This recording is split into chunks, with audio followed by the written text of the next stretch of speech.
Hi everyone, I'm April and you're watching the Tangled Cat Speaks. I'm super excited because I did finish my bee sock and I totally meant to get a sock blocker and I didn't. But I can still show you the one sock that I finished. I never got around to finishing or even starting the second sock yet, but I'll explain why in a minute. Sorry, I am totally just rushing through right away. It's kind of late in the evening for me. It's just going on 7 p.m. and my son's coming over in a little bit because we don't get to watch How to Get Away with Murder when it comes out on TV Thursday evenings. So he comes over on Sundays and we watch it together. So that's what he's about to come any minute, so I'm just trying to get in a quick podcast. I didn't really have a chance to do it all day. So like I said, I'm April, and I'm coming to you from Rio Rancho, New Mexico. And yeah, so I've been working on my bee socks, which I've shown you a few times. A lot of hiccups with this as far as taking my time making it, just because I keep getting interrupted and doing other things. It's not a bad thing, just I was hoping to get both socks done by the end of the month, and I don't know how close I'm going to get with the second sock, but at least now I know, the number of rows I need to make for the foot and the leg and everything. So here it is. This is my bee sock. And again, this was an improvised pattern.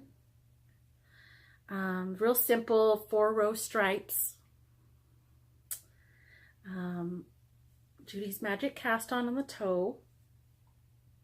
I love this brown. This is Pandia's Jewels on the snug base, and this was part of a set of 50-gram skeins. It was 5 50-gram skeins in a Color Me Happy kit that Pandia's Jewels offers. And I don't know that the individual colors within each kit have names. The kit that I got this one from was called Rogue, which I believe was a Star Wars reference, but that's the brown, and I love how tonal it is. Super tonal, almost to the point of being variegated. And then I've got this yellow, which is Dandelion on the Stroll Knit Picks fingering weight yarn. But the thing that I'm most excited about are my bees. I am so happy. I love it. I came up with the bee. The bee part itself is not mine. That came from the Barbara G. Walker, one of the treasuries. It was the placement of the bees, and I had seen gloves and hats and different things that had bees, but they were either in rows or columns, or they were offset in sort of like diamond pattern. I didn't want that.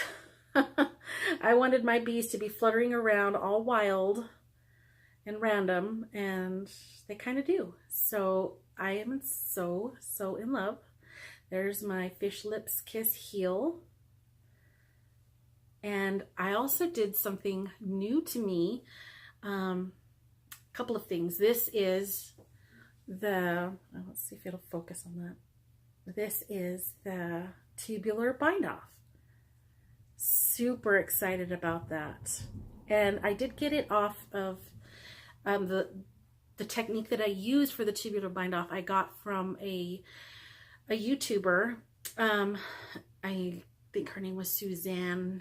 I can't remember the last name. It was super informative, super easy, very easy to follow, beautiful up close video. So I did the tubular bind off, and I'm so happy, and it came out so cute. And one of the reasons why I'm podcasting so late is because my sister and my dad came to visit, and she saw them, and she saw it. She fell in love. So these are going to be for her whenever I finally finish the second one. And I did write down everything that I did for these socks. So I think that if I can translate it into something that hopefully somebody else can understand. I'm going to give it to my friend and see if she can do a test knit for this and see how she likes it. And maybe I'll have another pattern out. I don't know. We'll see. I'm not sure. But I love it. I love my bees. And because I was totally bumbling around with it, that's what my pattern is going to be called. If I do actually release it, it'll be Bumbling Bees. Super excited, and it's so perfect that my sister and I have the same size foot. I think my foot is just a slight bit longer than hers, but she loved how they fit her, so, or how this one fit her, so very excited. Now the reason why I didn't actually get the second one started is because my son came to me the other day. He's 17 and a half, and he's got a girlfriend, and he told me that her birthday is coming up, and he wanted something for her, and so he asked me to make a beanie. So I did start one. Most of this I got done today, but I was looking for hat patterns. We sat there and went through all my stash to find colors that he would like. And I also did the same person that I got the video from for the tubular bind off. I also did the tubular cast on per her instructions. And it's so perfect. I love it. And it's good. It's a fingering weight beanie. It's the Basic Beanies pattern. And I don't remember who it's by, but I will put it up here. Super easy, and it's a 1x1 rib, which I think the pattern actually calls for a 2x2 rib, but I did 1x1 because the cast on, the tubular cast on that I used was for 1x1 ribbing, and I like 1x1 ribbing. It's not a big deal. Now I will say I absolutely adore the feel of the cast on. It stretches exactly the same amount as my fabric. Now I don't know if it was because it's a bind off and I just couldn't loosen up enough, but this feels, it does stretch well enough for me to get on, and it's not really flary. But it doesn't feel like it has quite as much stretch as the cast on does. It's not by any means too tight at all. It stretches perfect, but it's a little bit different. I don't know that I love it. They're both a little bit fiddly, especially, you know, because I'm a long tail cast on girl, and sometimes even if I'm being super lazy, I'll just backward loop cast on. It's messy and it doesn't always look that great, but I'm lazy, so I admit that. So I don't know if I'm going to be using the tubular cast on very often, and I don't know that I'm going to use the bind off because it's just easier for me to go up a needle size and just do a regular bind off. Every once in a while, I think on shawls I use the Jenny's super stretchy bind off. I don't use it in socks because it makes it flary to me. So I just go up a needle size and do a traditional bind off. But so I don't know that I'm going to keep using these, but it was a great video tutorial. Both of them were, and super straightforward. And it was, even though it was fiddly, it was easy. So,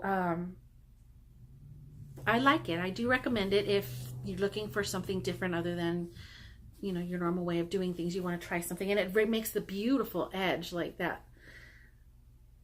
Beautiful, where it kind of looks like it's rolled over, and it's so pretty. So I do recommend it, and again, I recommend those particular videos, but I'm lazy, so I don't know how often I'm going to be doing those. So the yarns that I'm using, let's get into that. So the same kit, that Color Me Happy kit that I was using the brown from Pandia's Jewels in the Rogue Color Me Happy kit. There was also a baby blue, or maybe more like a sky blue, not quite baby, but 50 grams. And so that's what I'm using for the brim, the ribbing, whatever it's called. And here I've started transitioning into just sort of fading, you know, into the next yarn, which he chose was the Lucky Violet. Is that what it's called? This was, sorry, my cake is all weird.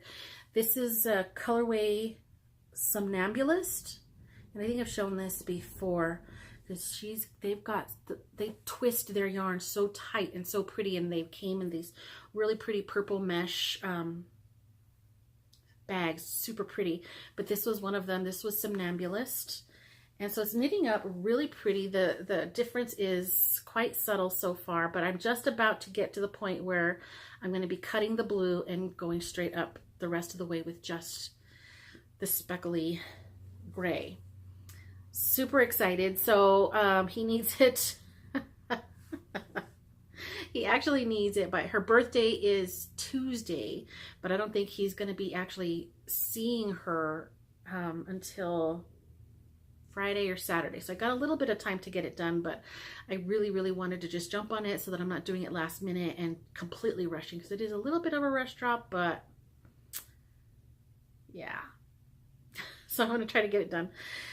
And then as soon as that is done, I'm going to do the second sock on my bees, and then I'm going to get back to working on my 3-color cashmere cowl by Joji Locatelli. And by that point, I think we're probably going to be well into the beginning of November. So I will have pulled my sock for the Brown Bag Knit Sock Club for the November month. The November pick. So I'm just working along on this. Going to be super monogamous, which is weird for me. I can do this. I got it. So it's going to be a super quick podcast. I really don't have a whole lot more to tell you. That was really all that I did. It took me some fiddling with the bee sock, going back and forth and trying to figure out where I wanted to place the bees, and a lot of pulling out and re-knitting just to get exactly what I wanted. So there's that. Didn't get a whole lot else done, but I did get some yarn. And I mentioned this a couple of episodes ago when I did I showed a bunch of yarn that I dyed, over dyed when I got my Jacquard acid dye, the black. Was it black? Gray. It was black. And I over dyed a bunch of things black, and one of them was a really plain denim-y color yarn, which was merino and bamboo. And it ended up being this really pretty blurple bluish with some other fuchsias and purples in here, and there's some of the black that I kind of just played around with, because I used the pink, not pink, I think it was the burgundy Wilton's food coloring to get the brighter purples, and then just kind of the black over dye just really made it kind of moody. But I dyed this specifically because I wanted it to go with some yarns that I had gotten off of Etsy, and they came in. So this is what I ordered, and I think I showed you all a picture that was on the Etsy listing. So this is from, just got a card in there, Beehive Yarns. It's a bee night. Isn't that cute? Look at her hair. I love it. So this is Beehive Yarns, and she's in the UK. I don't remember exactly where in the UK, but she sent them out. It came rather quickly. I was super excited about it. She included a couple of treats. So before I get to the yarn, I'm going to show you those treats. This is some lovely tea. What does it say? Clipper Natural, Fair and Delicious. I'm guessing Clipper is the brand name, but it's a chamomile tea, and I'm super excited. I'm probably going to use that tonight. I'm going to drink that tonight. But she also included these Swizzles Fizzers candies, and they kind of look like, the way that they're packaged look like Sweet Tarts. I haven't tried these yet. I haven't opened them yet, so I'm super excited. I got candy. So, okay, I'll get to the yarn. This was 5 mini skeins, and I needed them all. I had to have them all. The photograph, she had them all together, but they were sold individually, so it wasn't exactly a set, but I think they were kind of meant to go together if you so choose. So trying to get the tags all at the same place. Look how pretty. Oh my gosh. I love it so much. So she does have pretty little tags. The Beehive Yarns. This is her Audrey base, which is a 4-ply 75% superwash merino, 25% nylon. This is a 20-gram skein of approximately 93 yards. So this particular color, which is showing up kind of lavender on your screen, but it's really more of a bluey purple. It's more blue than it is what you're seeing. And it's called Twilight. Pretty. The next one is a deep purple. That's pretty on point right there as far as color. And this is Nightshade. I love her little cards. They're so cute. And then this one also, well, maybe this is a little bit blown out. It's slightly darker than that. But this is called Moss. I love green. And there's another one. This is more of a yellowy green. That's pretty true right there. And this one is called Lichen. And then the last one is a really gorgeous navy. And that's pretty accurate right there. Beautiful. And this one is called Lady Midnight.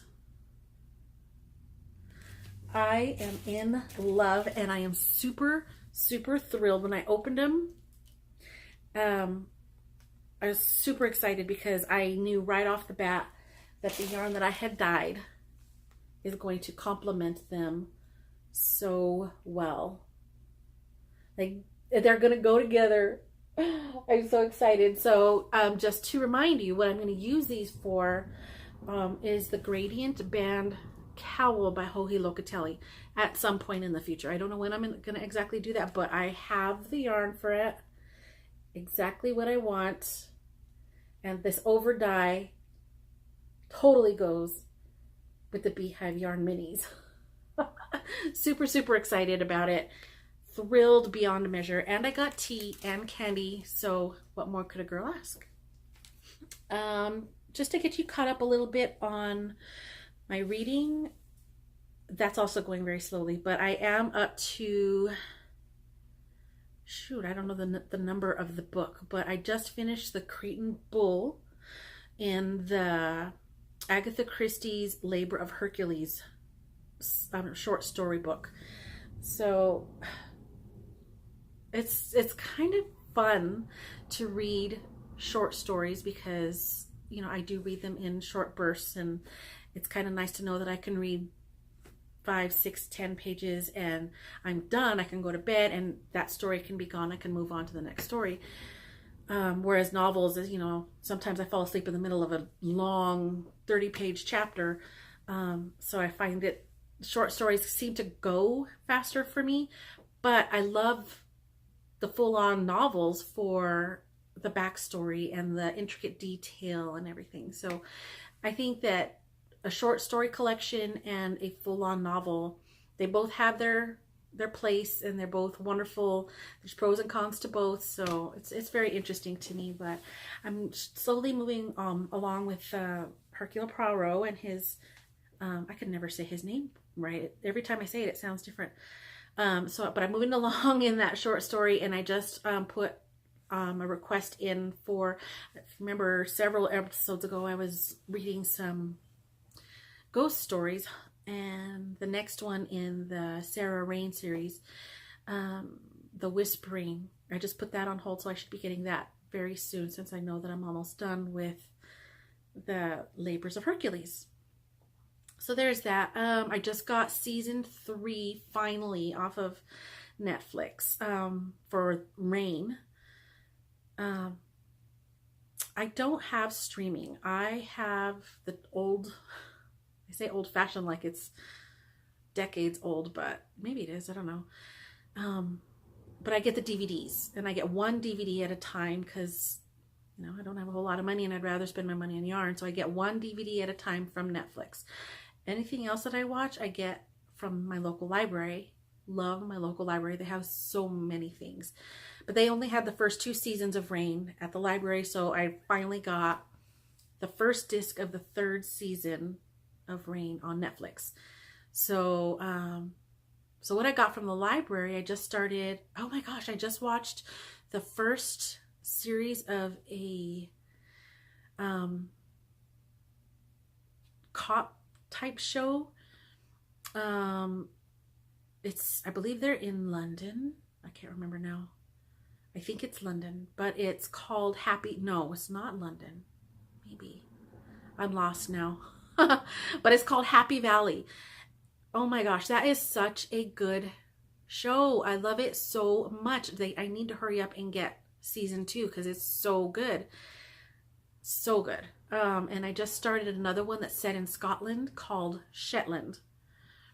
Oh my God, I love their accents. I love the Scottish accent so much. So my mom and I just started watching that tonight. But I'm going to go ahead and leave you with that because my son should be showing up really soon so that we can watch the next episode of How to Get Away with Murder. Oh, I'm excited. It's getting so good. That show, I love it so much. But we're going to watch that, so I'm going to go and let you go, and I hope that you are spending your evening with your family and enjoying some quality time, and I will see you all next week. Bye-bye. It was like magic, and you pulled out the provisional cast on, and suddenly you were done, and I was like watching the last few seconds of her pulling that part out in the video, and I was like, oh my God, oh my God, oh my God. I was dying.